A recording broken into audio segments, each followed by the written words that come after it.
हाँ तो दोस्तों, आज हम बात करते हैं जाने माने सुपरस्टार संजय दत्त की लाइफ स्टोरी के बारे में। ये बताया जाता है कि संजय दत्त का जन्म 29 जुलाई 1959 में हुआ था और वह एक भारतीय अभिनेता है और वह फिल्म निर्माता हैं जिन्हें हिंदी सिनेमा में उनके काम के लिए जाना जाता है।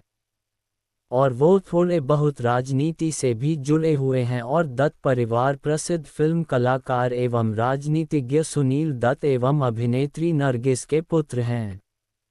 और उन्होंने हिंदी फिल्मों में सन 1981 में काम करना आरंभ किया और उन्होंने रॉकी, रेशमा और शेरा ऐसी एक के बाद एक सुपरहिट फिल्में बनाई।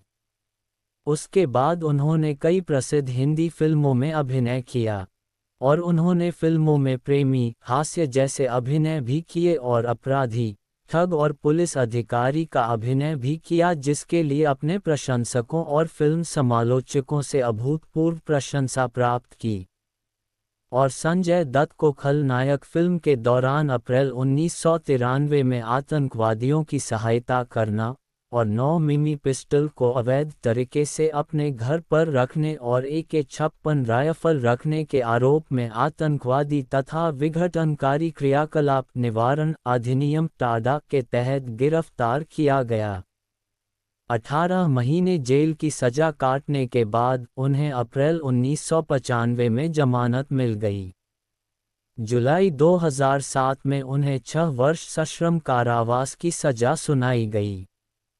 भारत के सर्वोच्च न्यायालय ने 21 मार्च 2013 के अपने एक निर्णय में उन्हें 1993 के मुंबई बम विस्फोट मामले में 5 वर्ष की सश्रम कारावास की सजा सुनाई। और उसके बाद संजय दत्त की एक गर्लफ्रेंड थी जिसका नाम रूबी था और वह उनसे बहुत प्यार करते थे और वह शादी भी करना चाहते थे। और उसके बाद संजय और रूबी भी सगाई भी तय हो गई थी। लेकिन उसके बाद संजय दत्त अपने दोस्तों के साथ ड्रग्स जैसे और भी नशे करने लगे थे।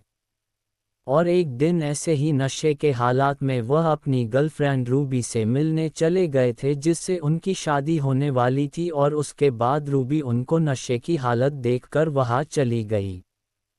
फिर उसके बाद उनके पिता सुनील दत्त उनको दूसरी जगह फिल्म शूटिंग के लिए बाहर भेजा था और वह उधर जाने के बाद उन्हें एक दोस्त मिलता है जिसका नाम कमलेश होता है, पर वह वहां जाकर और भी नशा करने लगते हैं और वह नशे के बहुत आदी हो गए थे। फिर उनके दोस्त कमलेश ने संजय के बारे में उनके पिता को बताया और फिर उनके पिता ने संजय को घर बुलाया और फिर उनके पिता ने संजय दत्त को नशे से दूर रखने के लिए संजय को उनके दोस्तों से दूर रखा, पर वह फिर भी नहीं सुधरे। फिर उनकी मम्मी संजय को रही हालत में देखकर परेशान हो गई और थोड़े समय के बाद उनकी मां का देहांत हो गया।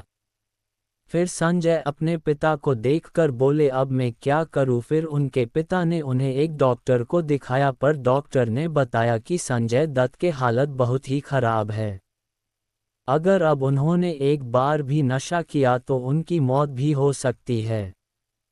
फिर संजय दत्त ने नशा छोड़ने का तय किया और डॉक्टरों के पास गए और फिर उन्होंने वहां पर रहकर कुछ ही महीनों में सही हो गए। और फिर 2003 में उनके पिता ने संजय दत्त को एक फिल्म का ऑफर दिलाया जिसका नाम मुन्ना भाई MBBS था, और फिर उनके पिता उनको फिल्म की शूटिंग में छोड़ के आए।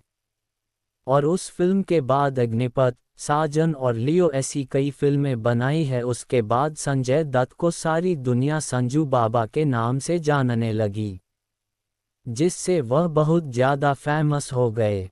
उसके बाद उन्होंने अपनी लाइफ स्टोरी के बारे में एक बुक लिखी है जिसका नाम ये है, कुछ तो लोग कहेंगे। संजय दत्त की लाइफ में सबसे ज़्यादा सहायता उनके पिता ने की है। हाँ तो ये थी संजय दत्त की struggle and success real life story.